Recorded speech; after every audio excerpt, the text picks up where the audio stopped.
Hey y'all, I'm going to talk about the miracles of Jesus.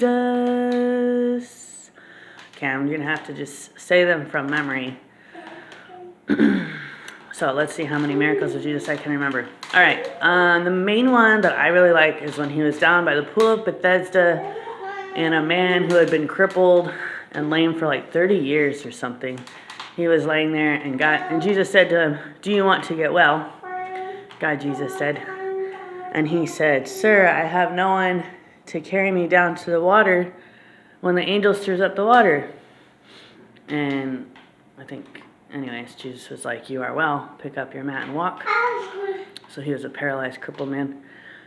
Another man was blind, and he was crying out to Jesus. He was like, "Son of God, have mercy on me." And he was being really insistent, and people were trying to tell him to shut up. But he was like, "No, I'm going to get healed." So he was like being really loud and annoying, so Jesus healed him. I'm not sure if that's the story where he rubbed dirt on his eyes and he spit in the dirt.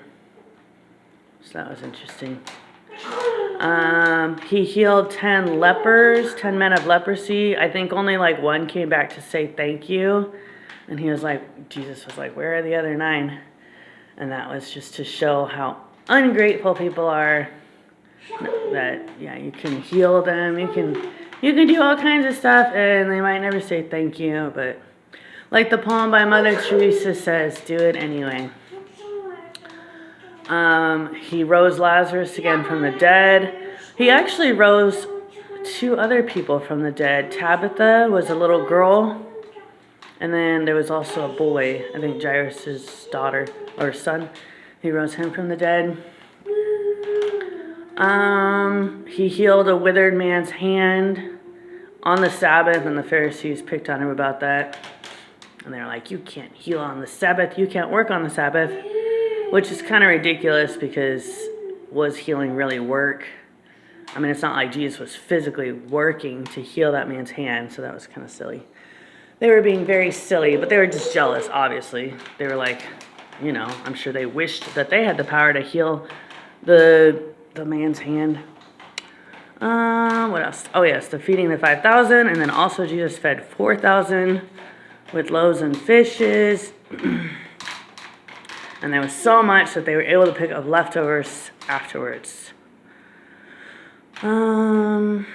He healed a boy that was demon possessed and seemed to be epileptic, and the boy would throw himself in the fire and foam at the mouth, which, yeah.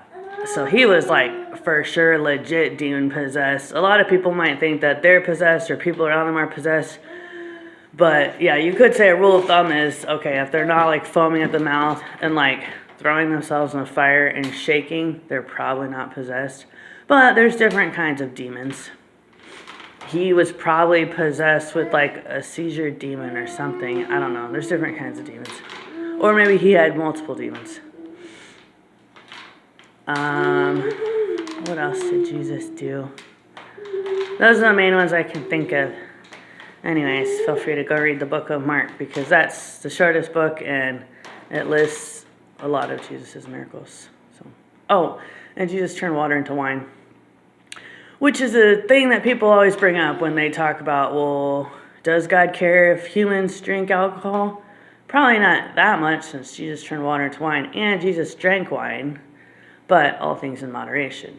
Paul says, "I will not be mastered by anything." So don't let the alcohol master you. As long as it doesn't master you, have fun and enjoy alcohol, but try and limit it to 1 per day in the evening before you go to sleep. Anyways, God loves y'all. God bless. Bye.